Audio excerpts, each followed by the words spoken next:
And so it was a 20% health insurance rate hike. And so like that's a real, like that makes things really expensive. Yeah. 100%. And so, yeah, and yet, obviously healthcare is so important. A lot of, from the reporting that was done, people were saying a lot of this was the GLP-1 drugs being part of the issue, and part of why why health insurance rate increased. Mm-hmm. But, like healthcare is obviously so important. And so you don't want to, I assume, you don't want to like start cutting costs when it comes to that. And so then it's trying to figure out, okay, what does that look like? Some of that is limiting GLP-1 drugs so that these like hikes don't continue or aren't as bad. And then the other part is just trying to figure out where else to cut. So you have,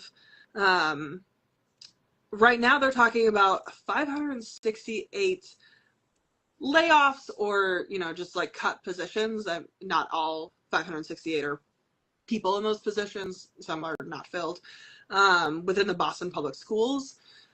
So that's going on right now. And I think that is really scary for people. And, the hard part about it is I don't think we have a ton of answers. I've seen some quotes from people specifically affect women of color and people who are teachers or paraprofessionals or, people who work with students with disabilities. But I don't think that we've seen this completely play out, so we don't know how this will affect things long term.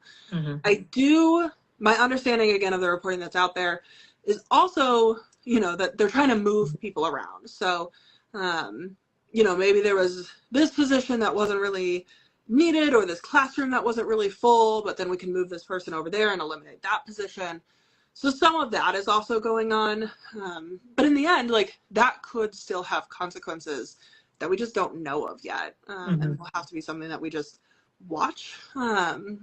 And a little bit goes into, knowing how to reach out to journalists and having us get that information because we're not living those lives. And so we're going to have to wait and see if the people truly affected, whether it's parents, students, the teachers, just any sort of school staff are going to be willing to speak out and say something about it. And then the other thing about it is police overtime is a big issue. You said police overtime? Yeah. Okay. So that's one of the, budget, like big budget items. I've been reporting, like I said, on those payroll databases. And I think it's really surprising to people to see like a police officer anywhere in Massachusetts. This is not specific to Boston, but you can have their base salary and then they can actually make double that in overtime or detail pay. Interesting. Wow. And, I think some people are very worried about, that not being completely true because we've had those scandals in the past. Yeah. And so I think that's completely valid. Yeah. However, there's probably a number of those people who are actually working those overtime and detail pay. This is not a scandal. And are truly earning that money. So I don't think it comes down to that, but it's, why are they having to work these extreme hours? Is that better pay than just hiring someone else? And it kind of goes into all of that, looking at that. Is there a way to cut down on overtime and supplement it with something else, another solution? Again, so that, I have people in my comments all the time being like, they're missing time with their families. They're missing holidays. It's like, yeah, that's fine every once in a while. Like I just worked, July 3rd when everyone else had off, but I don't work every holiday. And so there's some give and trade. Has Mass Live done any coverage on this? So by the way, for context, just real quickly again, hello everybody. I'm restreaming right now, so I think TikTok's working. I'm not completely sure. YouTube is working. I just randomly I forgot to have a YouTube, so we have a couple dozen people on YouTube, which is nice. Awesome. So again, for those who are joining us, again, my name is Raheem. Heather Morrison of Mass Live talking all Massachusetts gossip. So, I mean the news. I hope everybody's having a thank you so much, Heather, for joining us for right now. I gotta do these call to actions, by the way. It's like some people are like joining and they're like, what the heck is going on? Yeah. So I wanna also kick off. Okay, we got it. It's a fine, cool. We got to kick off and about the mass budget and the kind of backlash, but also the things we need to see. Okay, thank you, Jules. We have Jules. Oh, I have some of my followers joining on TikTok, which is nice. Jules, thank you so Wonderful. much. I was just saying, I just reposted it, so I think we're good. Oh, we're good. Okay, cool. Okay, cool. I just like because it's a small screen of it's a Wii, but it's like Yeah. whatever it works. Yeah, so that doesn't people on YouTube. Anyways, you talked a little bit about the budget. You talked about Karen Reed. Those are the kind of the two main things I wanted to get to as is. I don't want to take too much of your time, but I also wanted to just ask in terms of like just taking a step back of everything. Let's just talk a little bit more about journalism, and because I think that's the thing I like talking about a lot, which is especially for my audience, which is primarily I think young people. Obviously, you've kids as well and kids growing up. So I guess like in terms of how people should be getting their news and like they don't know that you're doing these stuff, right? They just kind of assume this information comes out of the blue. So I guess what would you like people this will be the last 10 minutes of the discussion, which is like what would you like people to know who are seeing you on TikTok, all these things about the process of being a journalist, especially on social media? I think the biggest thing to know is that anything that I talk about or another journalist talks about, specifically someone who is a journalist, a reporter, is that we have done everything that we can do to verify this information. And so sometimes that makes us a little bit slower. And sometimes that means we're not saying everything that maybe another influencer is saying. And that influencer may be right, but we're taking the time to verify that information. And so I think it's really valuable to be following journalists on social media, following news, wherever you want to compare to what you're hearing elsewhere, compare to what you're hearing from other content creators, compare to what you're hearing from family members, from friends. I think we as a society have always gotten our news so many different places. I don't think that, that looks different with social media, but it doesn't change the core fact that you're going to be hearing lots of different things. And, let me go check and see what the news is actually saying about this, how much of that information is verified, and then you can make smart decisions based off of that. You can still choose to believe the actual real gossip that's not verified. That is perfectly within your right to go do. But at least you know what's verified and what truly is, at that moment, just gossip. Yeah, that's fair. Massachusetts got you. I like how you brought in the word gossip and all that. We actually do have a question, which is I mean, it's not a question. This is a statement over here, but back to or answer this because I did get something from TikTok as well and from YouTube, which is I don't know if you want to talk about it, which is the kind of senator race, Ed Markey, Seth Moulton, all these things and all that. There's really not much to talk about, but I guess just kind of like there is this incumbent candidate who is an upcoming rise in Seth Moulton on it. Did you want to chat about that, or I don't know. I don't know that I have much to add yet. It's not at that, it's not like once it happens, right? It kind of, yeah. What I would be really interested in is how people would want to see that covered through social media. Because I think, especially for, we have, comments here, for senator races, for really any sort of election, we have very traditional ways, I think, of covering. We as journalists have very traditional ways of covering that. And I really, this year, knock on wood that I get to still do this by election time, but that I want to change how we do that and how we talk about it. And it won't be my opinion. I don't think actually anybody wants that.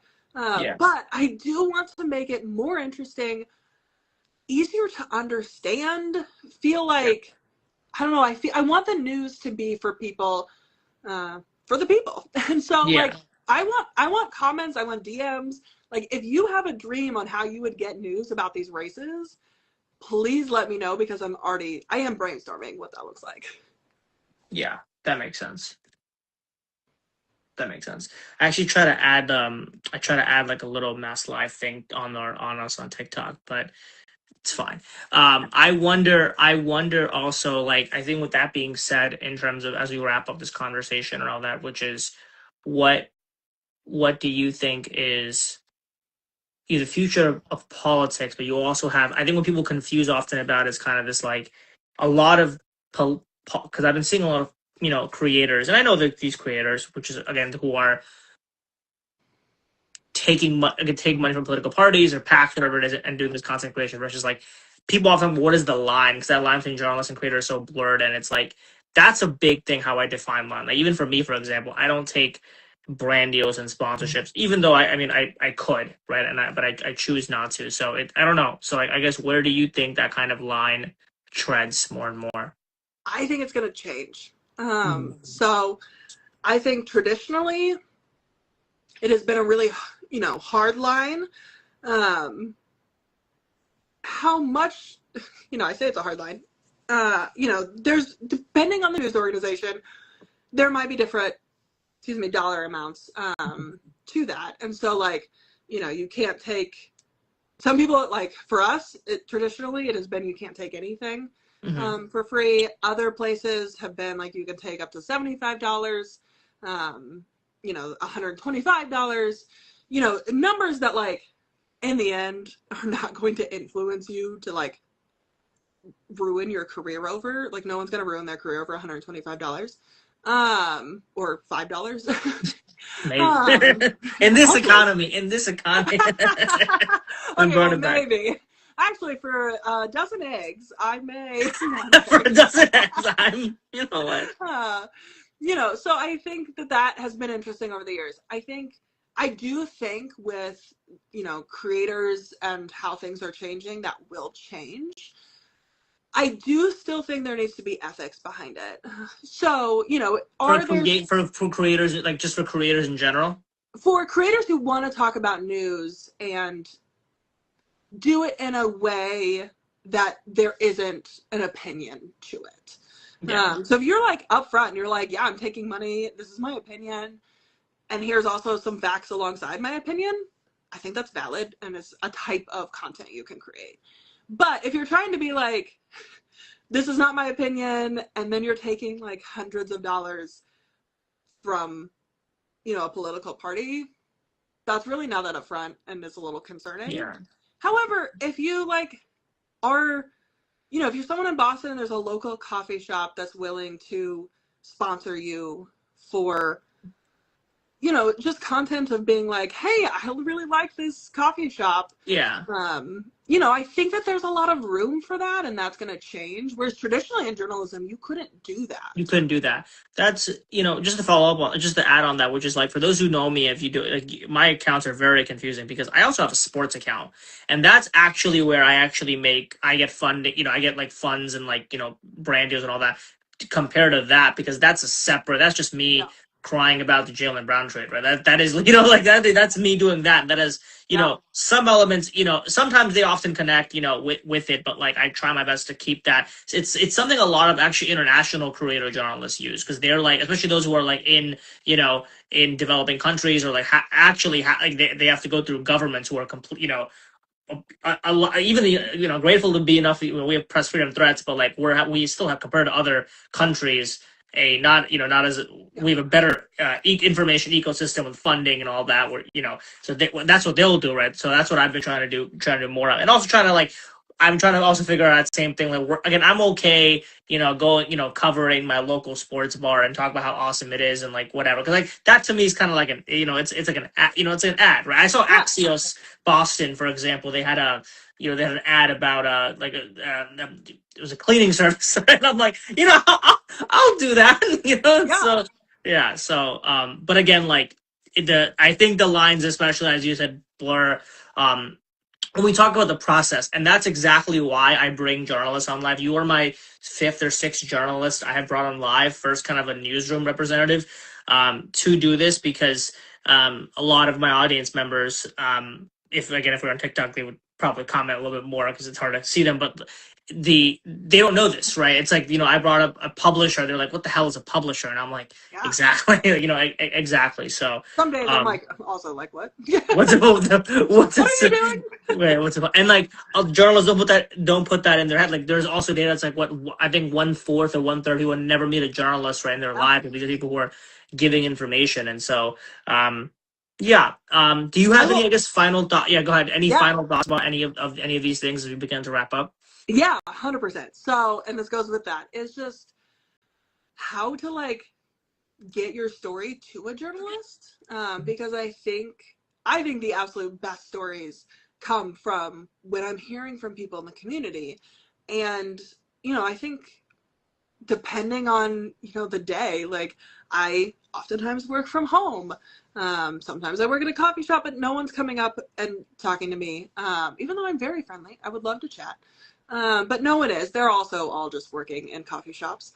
And so how do we hear from people?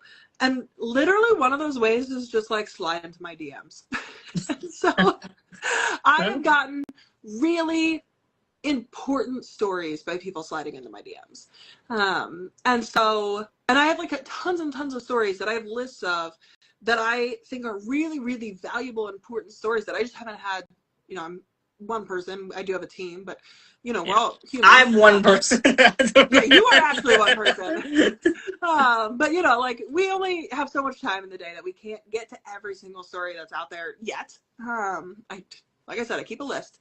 Yeah. But DMing, I broke some really big news about a police officer and then a police chief in Brimfield. That started with an Instagram DM. It ended with people like accusing me of knowing every single person that like was on the side in Brimfield and like having all these connections. I was like, no, I just met all these people. Like, that's source building and journalism. But like, it came from just a random Instagram DM. Yeah. I wrote this, really incredible story, because I had posted kind of another similar-esque type story, and someone DM'd me on TikTok, and they were like, this is like adjacent to that. It's not exactly, but I can see the same vibes. Like, would you be interested? Yeah. And I was like, yeah, let's just chat. Like, tell me about it. Yeah. And so we hopped on the phone. Sometimes it's literally just through text. Other times it's hopping on a phone call. I've gone to meet people for coffee just to hear about it.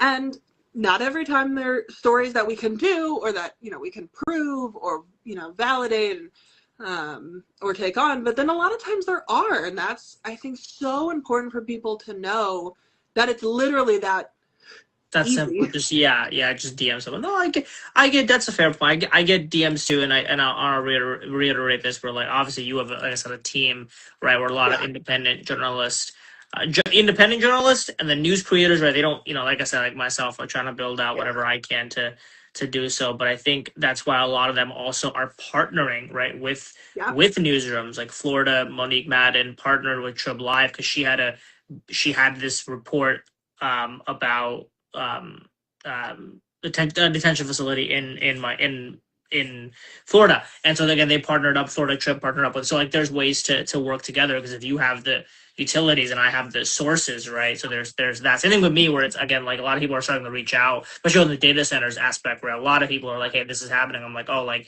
And again, a lot of it's like, hey, before they're going to some of the major orgs, they're going to people, because that's the community trust build. So well, yeah, because you're here and the people, people know you, and I think that that's what's so important, is that we're out here and we're trying to say like, hey, we will listen, and we will do our best to get your story out there, and like I said, it doesn't work out 100% of the time, but I think we're all acting as humans and community members. And I just think that that is what's so important.